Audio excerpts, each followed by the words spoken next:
Yeah, well, and of course, Josh Hawley was worried about the metadata and using it just like, well, if you were the head of a terrorist cell and you had incited people to blow up the Pentagon, run a plane into a Pentagon, or run a plane into the World Trade Centers, and you were actually sitting on a committee, you wouldn't want the FBI to use all the tools in their toolbox to figure out who was responsible. Well, in this case, I mean, we've got it on camera.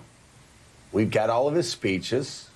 We've got his speeches before the insurrection. We've got the fist, that little fist of his going up in the air with like the bone structure of a little bird going up in the air. Yeah, the wee. Come on, fellas. Right. And so we got that, and we've got him actually voting to disallow millions of votes later, and then we have him on the floor continuing to give aid and comfort to traitors and seditionists and insurrectionists with a speech even after the Capitol was vandalized and attacked, even after the terrorist attack, even after the sedition. So, of course, he's sitting there.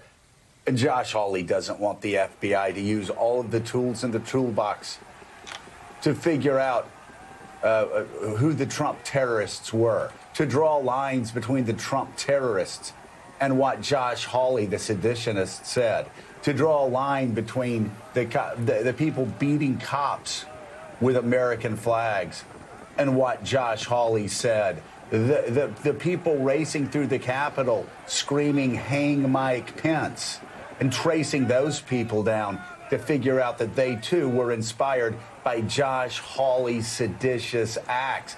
You know, we will get further and further away from this event.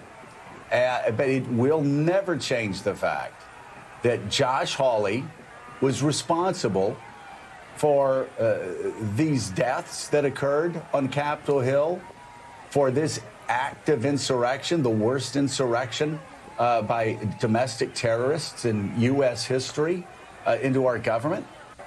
And he's thinking he can sit there with a straight face, ask these questions. When you look at the people, Mika, who actually supported him, Senator John Danforth, who considered himself a mentor of Josh Hawley, went around the state of Missouri asking people to vote for Josh Hawley, first as Attorney General and then as a United States Senator. And after this, he said, I have no doubt this was Josh Hawley's fault. But for Josh Hawley, this would have never happened. You have the Kansas City Star saying Josh Hawley must resign or be expelled because this was Josh Hawley's fault. He was responsible for this. You have the St. Louis Dispatch, the other large paper in the state, saying the same thing. People who know Josh Hawley the best know that he was responsible for these terrorist acts. He was the ringleader along with Donald Trump and Ted Cruz. So yes, he's not going to want the FBI to aggressively investigate his crime scene. But that's what they're going to do. And